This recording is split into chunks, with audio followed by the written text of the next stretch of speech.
It is a first down. Pirates. You can paint this one purple.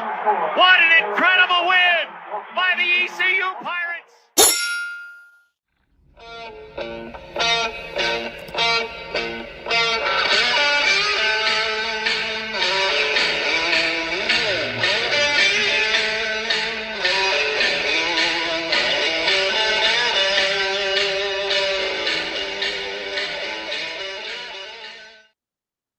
Welcome into Blackbeard's Alley, a Pirate football podcast. We appreciate everyone tuning in. If you're watching right now live on YouTube, let us hear from you. We'll be with you for the next 15 to 20 minutes as we're catching up with one of the ECU commits. It's portal season. Things are crazy from January 2nd to the 16th, and then the potential even beyond that. But then the Pirates have 8 commits so far. The lone running back to date is Ashton Gray, North Texas transfer. Ashton, welcome in. Yes, sir. I appreciate it. Glad to be here. Absolutely. Obviously you're very familiar with East Carolina's new offensive coordinator, Jordan Davis, coming over from North Texas, where you've been the last 2 seasons. And I guess let's just start right there. Coach Davis was hired several weeks ago. He stuck around to coach you guys in the bowl game, and congrats on that. The 12th win of the season.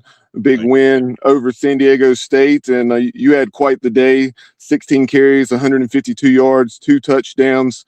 But just your thoughts on the Pirates' new offensive coordinator, Jordan Davis. I feel like he is an absolutely great guy. Just high energy. You know what I'm saying? A good personality to be around.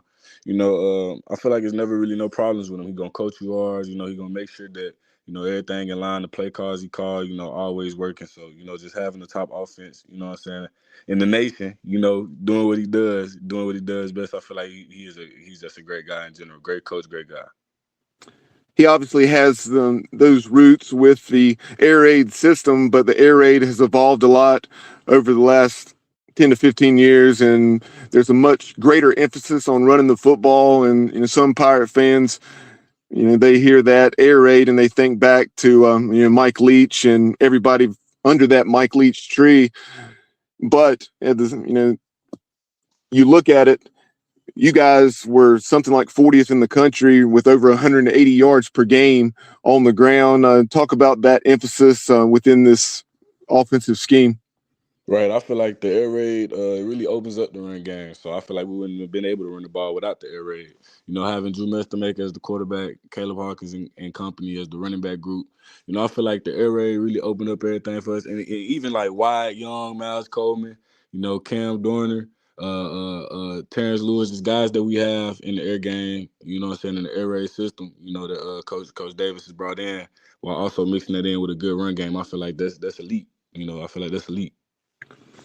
Yeah, for our viewers and or perhaps those that are just listening on Spotify, on the graphic I have on the screen, the Mean Green, 44.8 points per game, tops in the country this year, a little over 504 yards per game, which was also tops in the nation, 323 passing, 181 rushing, and then last year a very respectable 33.5 points per game when you were a true freshman.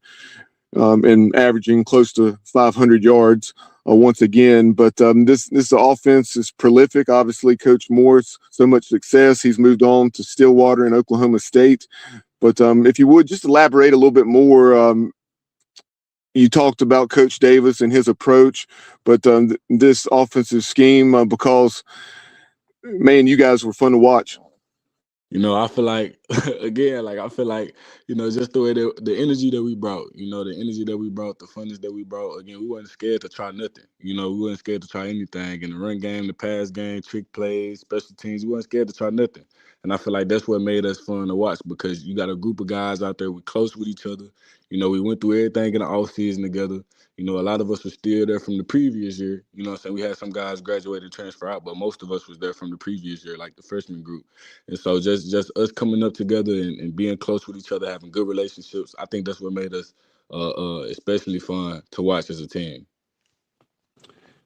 Yep, and one of those guys that's actually committed today, and then we'll dive more into your game and what you bring to the table. But Landon Sides, I know you actually visited Greenville with Landon. Exactly. So tell us a little about Landon and his game. Landon, all right. So let me tell you about Landon. Landon is the ultimate competitor. Like Landon will compete with you in anything. He'll compete with you in a debate. He'll compete with you to see who drink the water the fastest, who can write the fastest, who can learn the fastest. It don't matter. Like Landon is gonna compete every single game. Landon is gonna compete every single practice, and his character is just a competitor. Like in every aspect of the word, he's gonna compete. He's gonna bring high energy. He's gonna be a high energy guy. He loves his teammates. He's gonna make sure that he does whatever for him so that we can win a game. Yeah, from afar and just what I've been able to see, watching North Texas play over the last few seasons, and then also kind of seeing what other people have said about him online. Just he definitely seems to be very much like Tyler Snead. I mentioned that to you off the air when we were Exactly. chatting last night to set up this conversation. And Tyler Snead is of course, someone that Pirate fans remember well. He played up to the 2021 season, still lighting it up in Canada in the CFL. So really look forward to seeing what Landon brings to the table. But taking a look at yourself, you were a high school quarterback, correct? Exactly. In Marion, Arkansas, and tell us about your path to North Texas, and then how Coach Morris and Coach Davis utilized you there. So my path, coming out of high school, I rushed for 1,900 yards, like 35 touchdowns, passed for 1,300 yards, and about 20 touchdowns.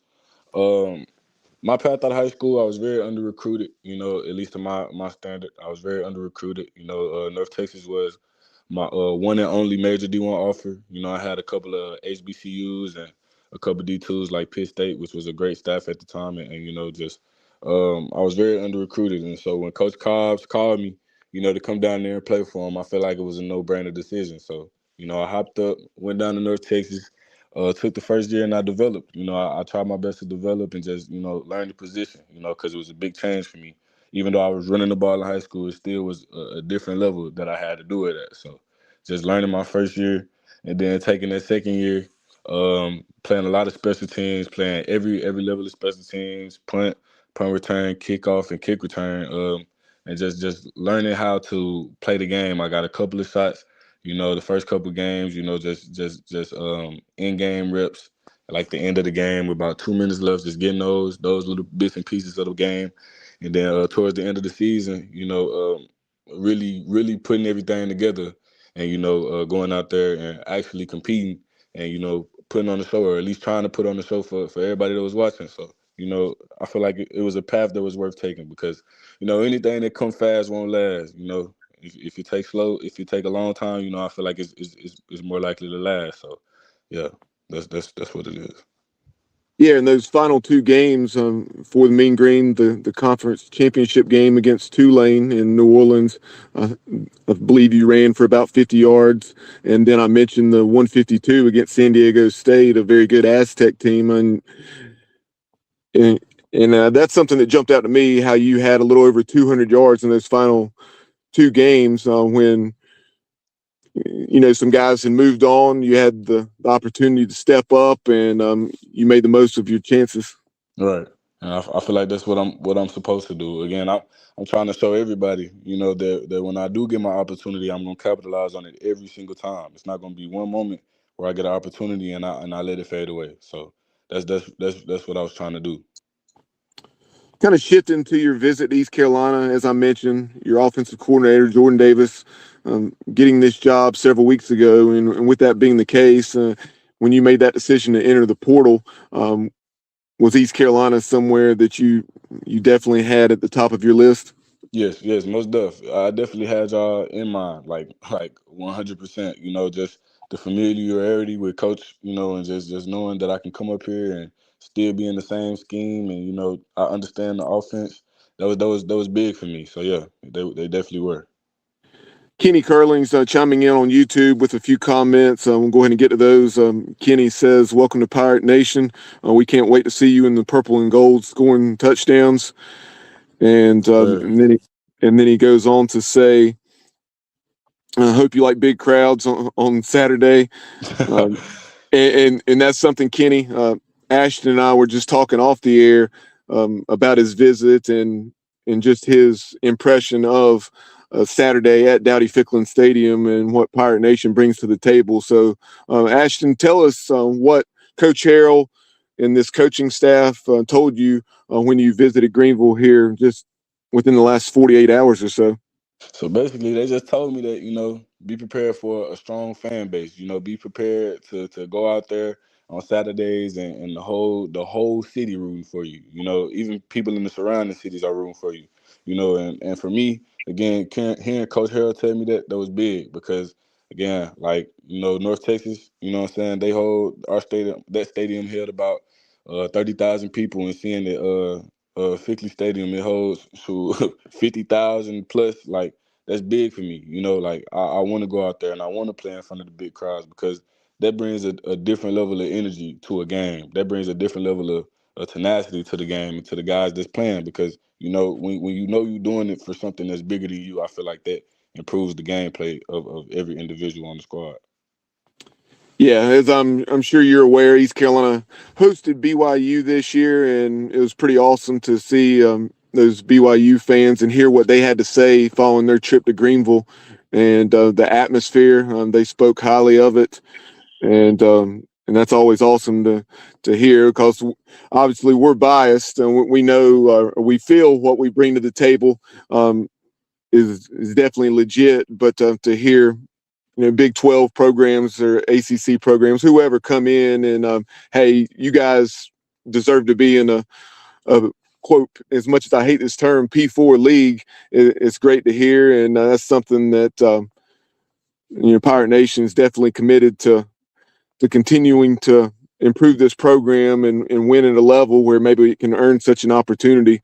But Kenny has another question. He says, and I referenced you being from Arkansas, Marion specifically. I know you flew back into Memphis. How far is Marion from Memphis? And if you would also talk a little prior to your visit, what you knew about the Pirates in East Carolina University.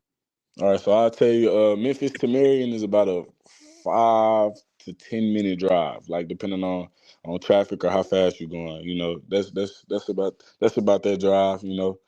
But what I heard about ECU before I came, we played ECU last year in North Texas, and as much as I hate to say this, we was up at halftime.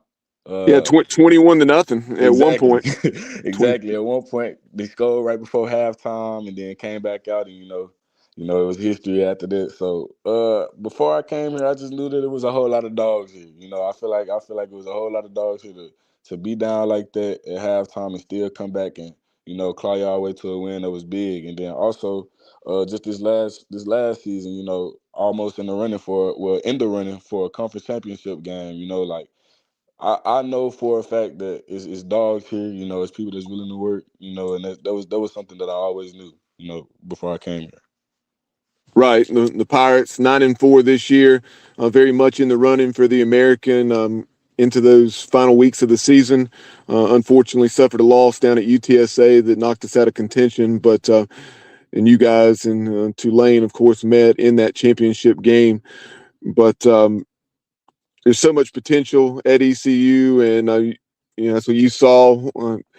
The Pirates with a backup true freshman quarterback and were able to knock off Pitt, a team that was just just shy of competing for the ACC title against UVA. And I thought that said a lot. And the way the Pirate fans traveled up to Annapolis and put on a nice show. Exactly. I agree. So as we begin to wind things down here, I know you're currently listed at 6 feet, 208 pounds. Is that pretty accurate as far as your weight? Yeah, that's pretty accurate right now. Gotcha. So if you had to describe yourself to Pirate Nation, obviously there's a film out there, but how would you describe your game now going into your third year of major college football?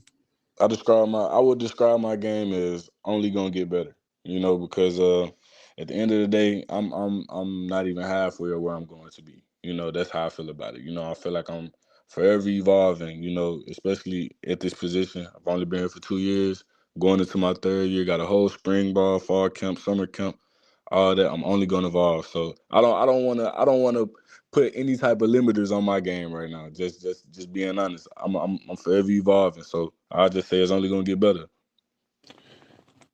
Now, when you visited, if you would talk about getting to meet Blake Harrell, really the epitome of a player's coach. Um, of course, holds everybody to a high standard, but so much fun to play for. And then you also have a new running backs coach coming over from Cal. He was on Justin Wilcox's staff that was let go there with the Golden Bears. But a guy like Julian Griffin that's familiar with the American Conference from a lot of success that he had on Coach Traylor's staff at UTSA. So mean head coach, man. It was a good experience. We sat down, we talked, we joked, we laughed. Just talked about everything. From the football aspect of everything to personal aspect of everything. It's just understanding. What type of coach he is. I could just tell.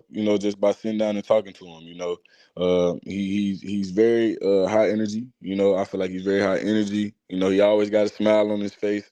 I feel like he's a very good coach, and I can't wait to be coached by him. And then going on Coach Griffin, I feel like he's gonna coach me hard, and that's what every player needs, a coach that's gonna coach him hard. I sat down and talked with him, and he let me know, like, even if you mess up, mistakes happen. You know what I'm saying? But it's how you bounce back, basically. You know what I'm saying? As we talked about everything, so just knowing that he gonna coach me hard, again, allow me to make mistakes, but still at the end of the day, knowing that I'm gonna have to be coached on those mistakes. You know what I'm saying? In a hard manner. So just talking to him, knowing his coaching style, I feel like it's a whole lot of good things cooking. In the last couple minutes, we'll let Pirate Nation get to know you a little, outside of football, some of your interests and so forth. What's your favorite NFL team, if you have one, and then a running back or two that you may pattern your game after, whether it's current or historical.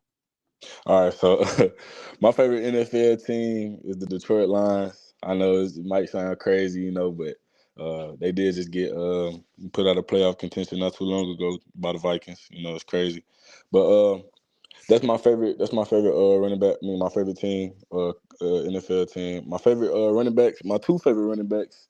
One of them is Jameer Gibbs, and the other one is Adrian Peterson. I try to model my game more after Adrian Peterson than anything. You're a bigger back.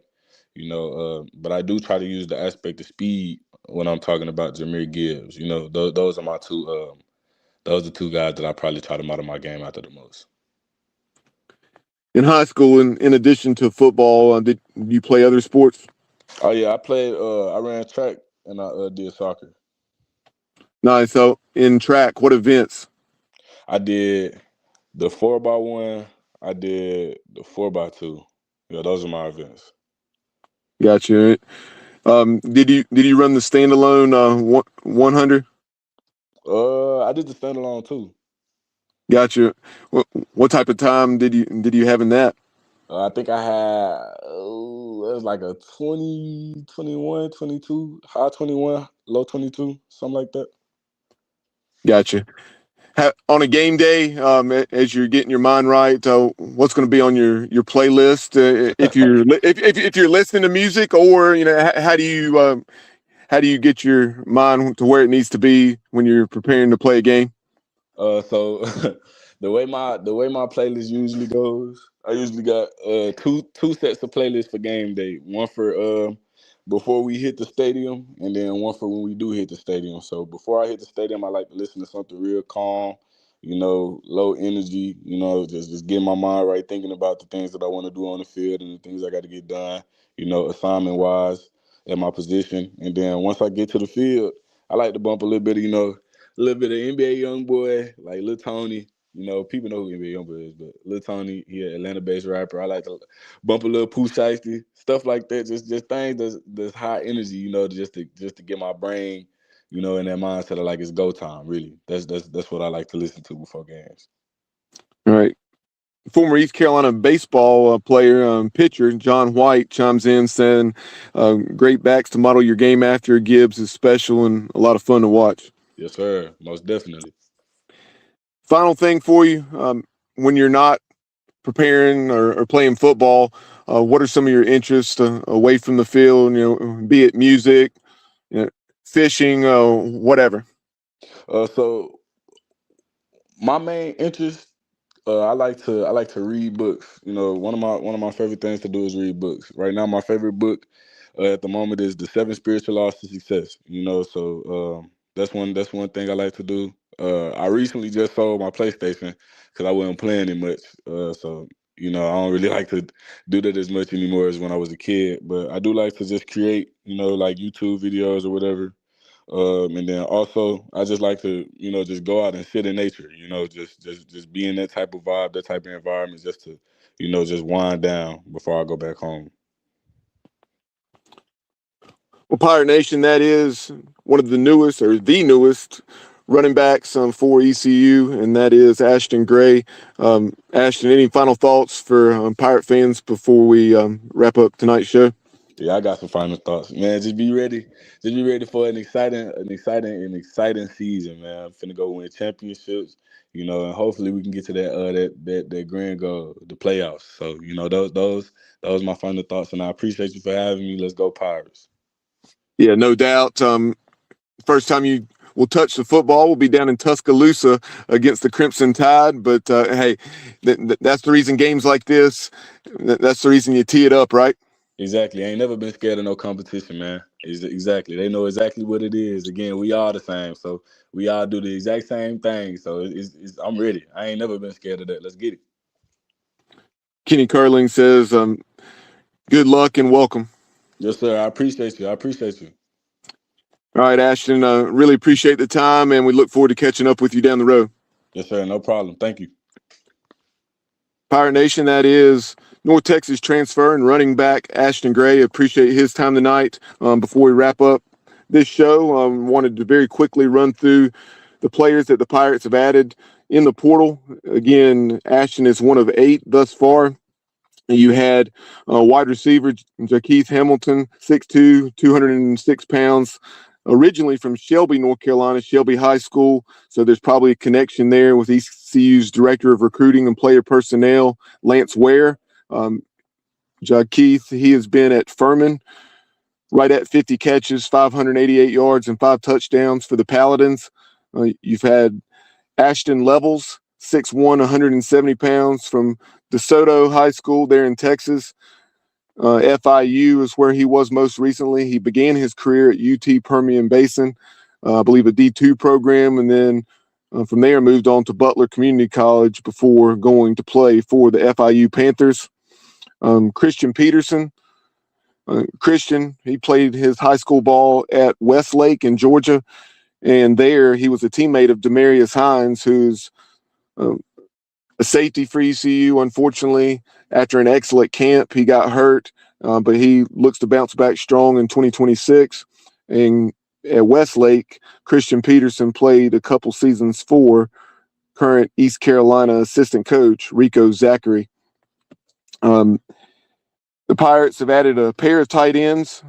You, of course, lost DeCerio Riles and J.C. Connor, a couple of very athletic tight ends. The Pirates have added a couple of seemingly very athletic tight ends, very big, big tight ends. Ishmael Smith Flores, 6'5", 255 pounds, began his career going to Nebraska. Actually started as a tight end, shifted over and started playing linebacker, then left Nebraska. Not sure if that was because of the position change and wanting to get back to tight end, but he transferred to UTRGV, and there with the Vaqueros, 20 catches, 244 yards, 6 touchdowns, had one for about 45 yards. And then also today, Kanan Hamlet, 6'4", 235 pounds, coming over from App State. He had been coached at App State by Lance Ware, again, ECU's director of recruiting for the Mountaineers in 2025. Hamlet had 13 catches, 142 yards, and 2 touchdowns. The Pirates have added some beef up front. Ethan Kramer, 6'4", 300 pounds, began his career at Northern Colorado, has played the last couple seasons, starting, I think, a combined 25 games for Northern Arizona. So there at NAU, he had a lot of success. Again, 6'4", 300 pounds. And during his time with the Lumberjacks of NAU, he was named a second-team All-Big Sky Conference performer. Landon Sides, I mentioned Landon during the conversation with Ashton Gray. Landon, he's played both the slot and outside receiver, if I'm not mistaken, for North Texas. 5'11", 190 pounds, 88 catches in his career for nearly 1,100 yards and 6 touchdowns. So there you have what the Pirates have added in the portal. You still have your eyes on who will the Pirates land. They plan on bringing 2 quarterbacks into the mix to do battle for this starting quarterback job. Mitch Griffiths, the Texas Tech transfer. I believe he was also visiting Virginia Tech, began his career at Wake Forest. He started 10 games. I think 9 of those came for the Demon Deacons. And then this year he started for the Red Raiders, who were, of course, part of the college football playoff and got that first-round bye before losing to the Oregon Ducks. And as you take a look at Mitch Griffiths, and he performed really well in that one start. Yes, it was a poor Oklahoma State team this year, but impressive to come in cold like that and do everything the Red Raiders needed that day. I think he threw for around 160 yards, completed a solid percentage of his passes. And Mitch Griffiths is originally from, I believe it's Ashburn, Virginia, but he's about 5'11", around 200 pounds.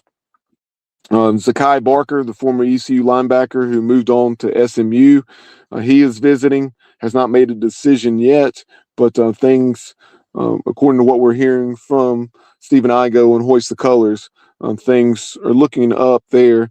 And do not be surprised if maybe Zakai Barker makes that decision to return to the purple and gold the way a few others have here in the last couple years. For instance, Tegan Wilk and Xavier McIver.